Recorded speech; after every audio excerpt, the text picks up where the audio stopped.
Slamcast. Slamcast. Slamcast. Slamcast. Slamcast. Slamcast. Welcome. Hello, and welcome to another episode of the Slamcast. I'm your host, Greg. Let's get right into it, shall we? How are y'all doing today? Hope you're having a good day. Hope you had a good weekend. Hope you had a good week. Hope everything's going good. It seems like we're finally getting back on track in terms of uploading schedules. This last few weeks I really fell behind, at least in terms of, well, I guess in terms of pure just audio recordings, but also very much for audio video uploads, which I know isn't a big difference between the two, but you know, it's good to keep on schedule and keep on track with that stuff. So hopefully now that all of the crazy weddings and birthdays and stuff are out of the way for the time being, we'll be able to get some decent get back to the decent schedule is what I'm meaning to say. So I figured this week just talk about what's going on. Seems out of the last, I want to say 2 weeks, I've kind of just recapped big events that have been happening. Figured I'd just talk about some big things that happened this week for me. I got another MRI, this time for the abdomen region. I got nice and drugged up for that one because I had a real bad time. I don't know if you guys remember me talking about it, but I had a real bad time with the head scan. Turns out there's type of MRI brain scan you can do where you just stick your head in a box or in an area or something. You don't have to put your whole body in, but the place I was at, I had to stick my whole body in one of those tight tubes. And that wasn't fun. So I was honestly expecting the exact same thing this time around. However, they were doing a scanning of my abdomen because they wanted to get a good look at my adrenal glands. For those of you that don't know what I'm talking about, getting a hormone imbalance looked into. Want to make sure that there's nothing in my body causing extra production of these hormones that I have too much of. But yeah, so there's that. And so I got the brain scan and they didn't find, I just feel like I'm setting myself up for a joke when I say they didn't find anything in my brain or in my head. Oh, funny. He just doesn't got a brain. They didn't find anything intrusive in there. So the next scan was for the abdomen. And then after that, I just had to do a few biochemical tests, which I'll get into after that, even though I've already talked about it before. You'll know what I'm talking about when I get into it. You'll know what I mean when I say that. So I thought it was going to be the exact same thing. Turns out it wasn't.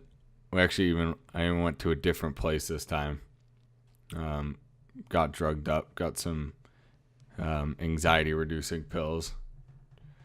I still have a few, but I'll save those for an appropriate usage. Basically just made me pretty tired and sort of just really relaxed.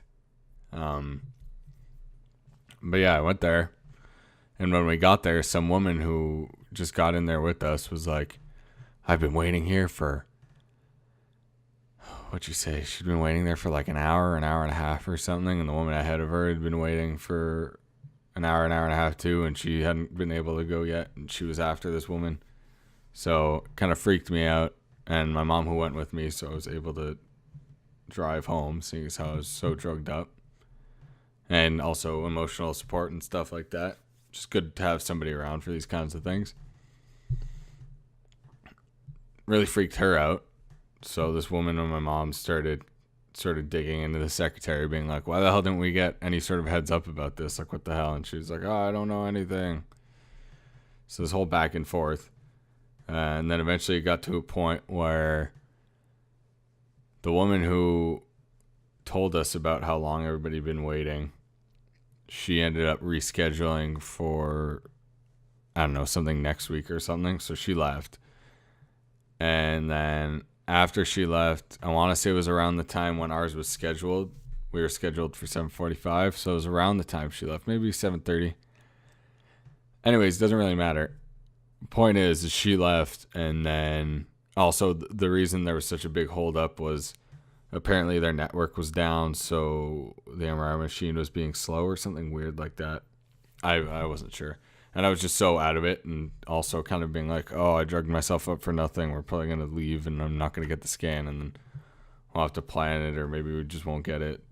Just all this stuff was running through my extremely dulled out mind, where I was just kind of just sitting there, my head drooping down, being like, what is going on right now? Anyways. So 15 minutes after our MRI, or my MRI was scheduled, we got to get the MRI done. So that wasn't too long of a wait. Now that I think about it, I'm not sure if I was done 15 minutes after we were scheduled to start it, or basically what I'm trying to say is they were more or less on time, and we basically saved some time by having that woman reschedule her thing. So shout out to that random woman who couldn't wait another, apparently she'd been there for like an hour and a half, so I don't blame her, but who couldn't wait another like 15 minutes. That's her loss, my gain. So we went. I'd actually disrobe a little bit this time. Last time they didn't care about they just wanted me to empty my pockets. And since they were doing an abdomen scan, I had to take off my pants and put on those blue, loose, almost sweatpant type, like hospital gown type pants. And this guy helped me. He was very nice because I told him I was drugged up. Because I'm a little claustrophobic. So I felt like he was a lot nicer to me than the woman that I had to deal with for my head scan. So it was really nice to have him around. He helped just kind of make me feel more comfortable, and less like I was just a number kind of thing. Like I was the person's job. Like he kind of just made sure I was okay and everything. So he laid me down, put some stuff on me. I don't even know what it was. I guess it's just for the scan. I'm not going to question it. Wrap some stuff around me. He put a respirator sensor on my stomach, I think it was. And then all of a sudden, when I was slowly getting moved in by the machine, he was like, listen to the machine, hold your breath. And I was like, wait, what? He's like, just listen. And at first I didn't know what he was saying, but then I realized. Also, another thing too is when I was laying down, when I did the head scan, I just had to stay still and just lie down normally. But with this one, I had to kind of raise my hands up above my head while I was laying down. I'm kind of doing it right now, even though it's pointless so you guys can't see me, and it's just making me move farther away from the mic. But I raised my hands basically up above my head. So that was interesting. And they didn't put me in all the way. They basically put me, my head was just in the tube, but it was like, I'm kind of claustrophobic.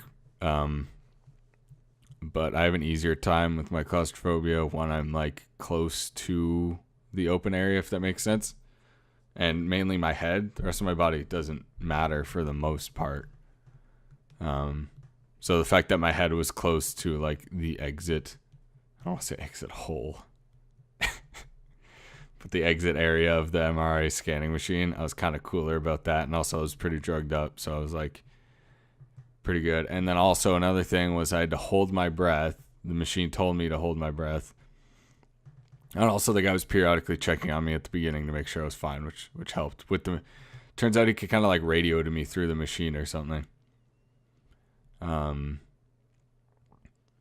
So the machine actually would be like, hold your breath. And then I would do it. And then the scanning noises would start happening. Same as the other ones, but my head wasn't right on them, so it wasn't as bad. Or at least I don't think it was as bad. I still had earplugs this time. I didn't have noise canceling headphones on. I had earplugs, so it doesn't matter. but I'd hold my breath, and then the scanning noises would start happening. Whatever the hell. Freaking dial-up noises. And then all of a sudden, instead of saying exhale, the machine would just say, relax. And then I just took that as a sign, like, I could breathe now. But it was funny because it was just kind of interesting because, like, the first one or two times I had to hold my breath quite a few times during this whole procedure. The first time I had to hold my breath, I was kind of like mentally psyching myself out, being like, oh man, how long is this going to take? I don't know if I can hold my breath that long.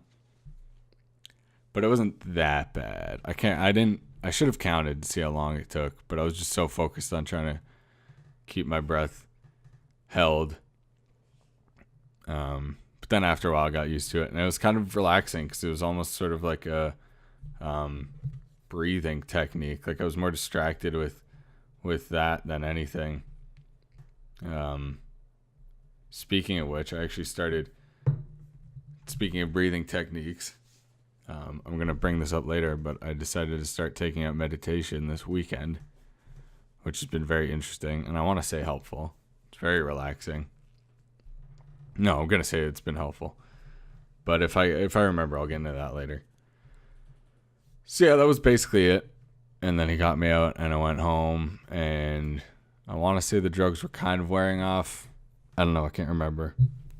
Hold on. Being a professional for a second. Hold on.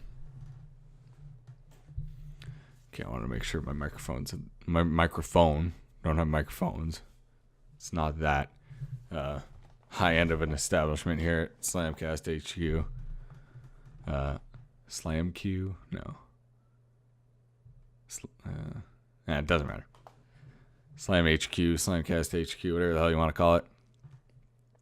But, so yeah, that was basically it. And then I went home, and I want to say the drugs had worn off for the first part. Tiny pills. So I'd imagine they wouldn't drug me up for that long, but they lasted a while.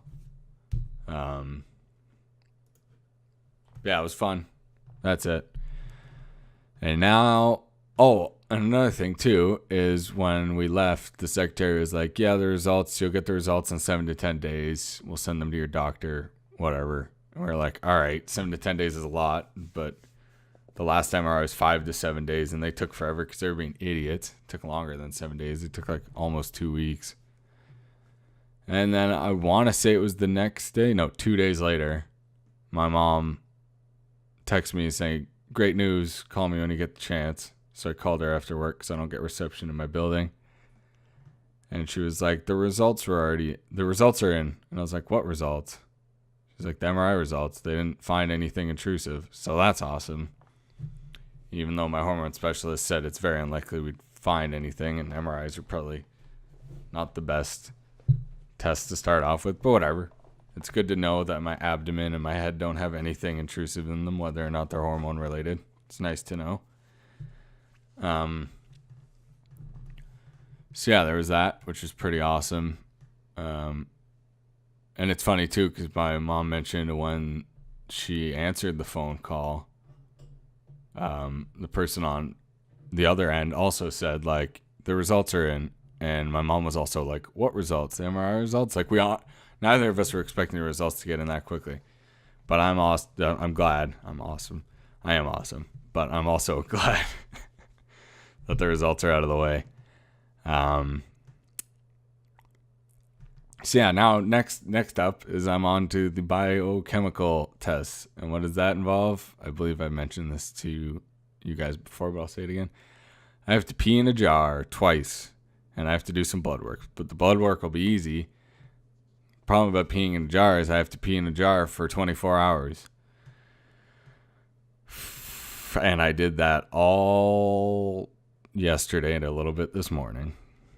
And the worst part is I thought I could get both samples because I knew I had to die.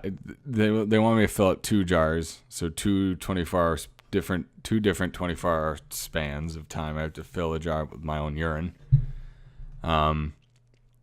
So I did the first one, which is kind of like a control group, just so they could understand what's like normally in my body, I guess. And then there's another one where I have to stick to a strict diet a few days before I do the test and then do it. And I have to keep these jars refrigerated, and there's some rules and stuff. And man, I hope I'm not getting too graphic or too, not getting too graphic or too into this, but, excuse me for that ringing. I'm sure it didn't even pick up on the recording. Hopefully it wasn't too loud. Very professional, I don't want to say circumstances. Very professional environment we have here. So what was I saying? I can't remember. So I had to pee in a jar. Yeah, and I figured the diet would be like 24 hours before I have to start filling up the jar. No. The specific or restricted diet, I guess we'll call it, starts 72 hours before I start peeing in this jar for my second go. And it's just so, I don't want to say dumb, but I should have looked this over ahead of time, because now I'm going to have to fill up the second jar like next weekend or something. I don't even know. So, and the main thing is too, is it's not like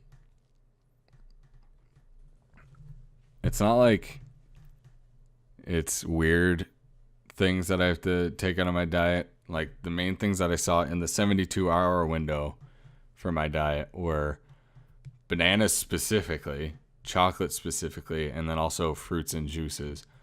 So I don't know why they said bananas specifically and then also had another one that said fruits and juices. But that's going to suck, because I love me some good fruits and some good chocolates. So yeah, that sucks. I'm going to have to do that next week. But also another thing that sucks is just peeing into this jar in general, because they don't want you just flat out peeing into it. They gave me one of those like pee test containers. They wanted me to use that and then pour it into the container, like, so I don't splash everywhere and get everything everywhere. And man, I'm sure many of you know, it's like part of the passage of being a human being. Peeing and then stopping midway through a pee, very uncomfortable. Very uncomfortable. And it's also very uncomfortable when you have to stop peeing and then kind of balance your one hand and make sure you don't spill anything anywhere or anything, and then gently pour it and then reposition yourself. I'm not getting too graphic about this, but yeah, that sucks. I just want to say that sucks.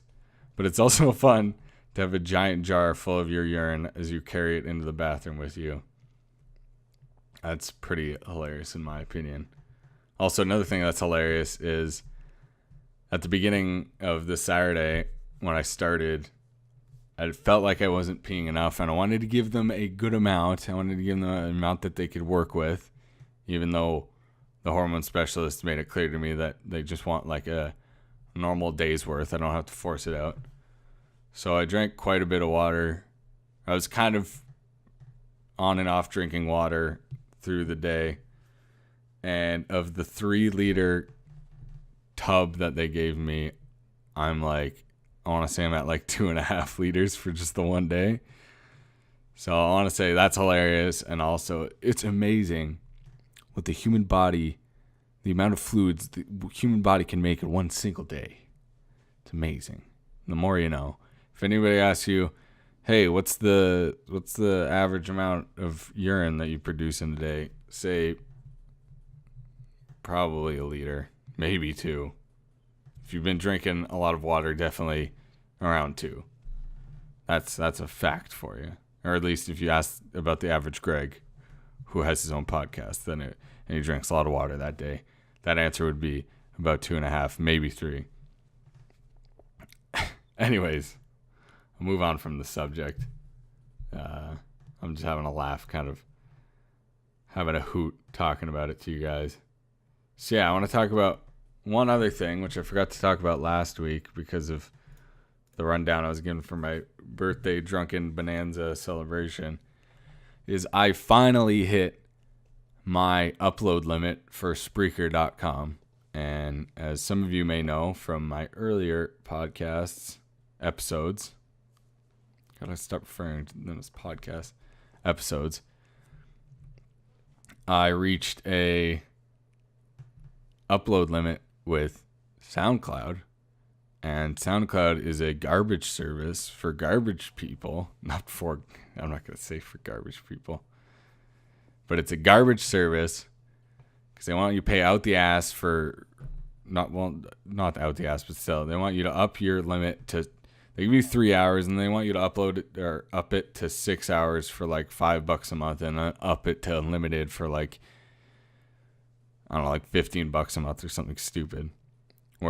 And when you hit the limit, they're not even nice about it, and they're like, you can't upload anything more ever until you start deleting a lot of stuff.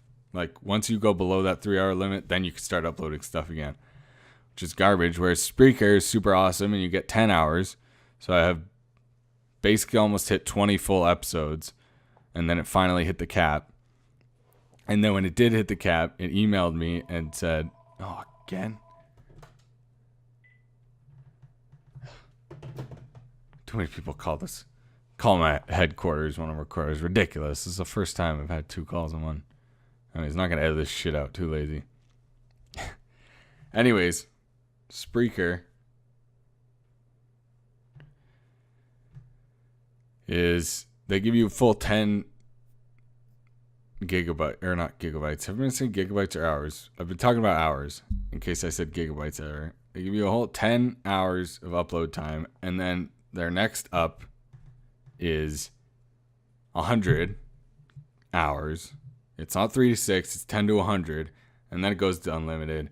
And the pricing, I can't remember the pricing, but it's a lot more reasonable than SoundCloud's dumb pricing. I'm pretty sure the unlimited is like $8 an hour, and then the 100's like $5 an hour. But like even still, I wouldn't pay $5 an hour for 6 hours, or $5 a month for 6 hours. I'd pay $5 a month for 100 hours.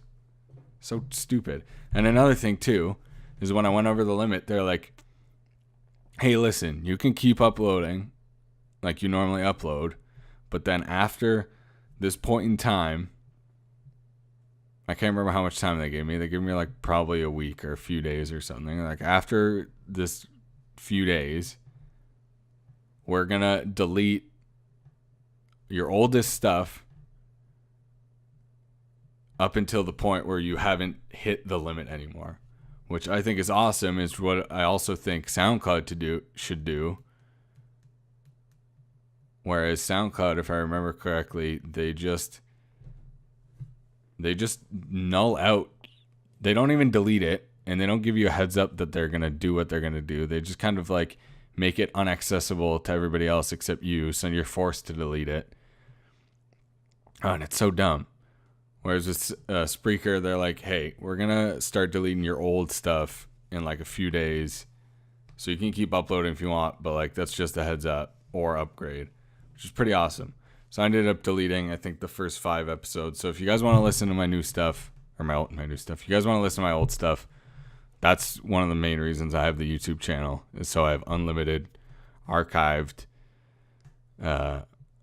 old Slamcast episodes. So you guys listen to me with my shitty old microphone that was just that headset, and me not knowing what to talk about and how to just talk. I can't even talk right now. What am I talking about? Can't even talk right now. I'm an idiot garbage man. But anyways, if you're ever considering upload anything, go to Spreaker. Spreaker's cool. SoundCloud is garbage, and they're idiots. They're garbage idiots. SoundCloud. I'm not even holding back any punches today with SoundCloud, and I never do because they're garbage. All right. So I already talked about this earlier. Bring it up again. Started doing some meditation. Meditation's weird, but I really like it. You feel really energized afterwards. It's almost like going to have a quick nap, but still staying awake and also just focusing on yourself. And I've noticed the few times I've done it so far, I definitely sort of go to a place where it doesn't matter how long it lasts, but even if it's for just a second, I'll reach a moment where I'm just focused on me. and myself and nothing else, and it's nice and relaxing, and I just go there. And then when I come to, I'm a lot more relaxed, and it's nice. So if you're feeling anxious, or if you just want to mentally cleanse yourself after a rough day or whatever, I totally suggest just kind of doing what I did and just searching beginner meditation YouTube video. The first one I found, which has the most hits, is definitely really good. And after I came out of the first time, I was like, holy shit, I'm kind of feeling something. Like, you're kind of very much a relaxed sort of lightness, a stillness. I'm not going to get super hippy dippy into it, but it was awesome. Speaking of awesome things, I have only one recommendation of the week this week, and that is the movie Zootopia. And I know you're thinking, Greg, that's a child movie for children. You're not a child for children. That's a child movie for children. And you would be right, but also, man, that's a damn good movie. And I'd say it's got everything for everyone. It's got everything for everyone. It's got something for everyone. I don't know if it has everything for everyone, but I found it to be very humorous. The animation was great in it. I thought the whole concept was well executed. Everything sort of, it did a lot of good world building, and in the world that they built, they definitely built it very well, and everything sort of made sense in the context of that world. It didn't have you kind of thinking anything like, oh, well, what about in this situation? Or what about in this situation? I felt like world building was very well done. The humor was very well done for adults and kids. And even like the quote unquote childish humor, I still thought for the most part, or no, not for the most part, I'd say it was really, could even get the folks laughing, the adults in the room laughing, getting a good chuckle out of them, or even just a smile.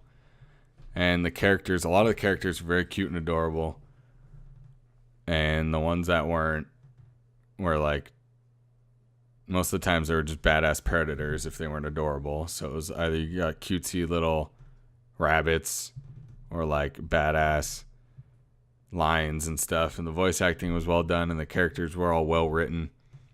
They each felt like people, even though they're animal people.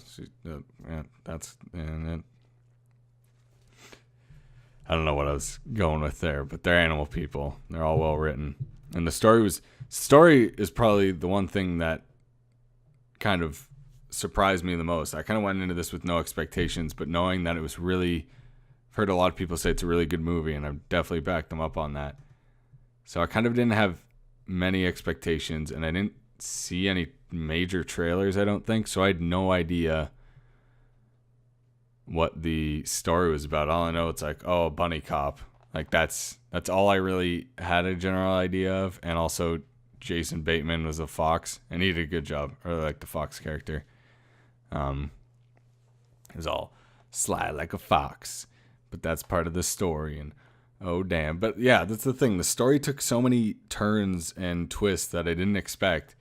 It kind of got to a part that I thought was the end, and then that was only like halfway through the movie, and then it had like so many other like turns and so many different sort of, I don't want to say cliches, but they had so many different sort of angles. Like, it's a buddy cop movie, and then it's this and this, and I don't want to say what it is because I don't want to give it away, but there's so many times where I was like, holy crap, they're kind of taking this route with the story, and it's pretty awesome.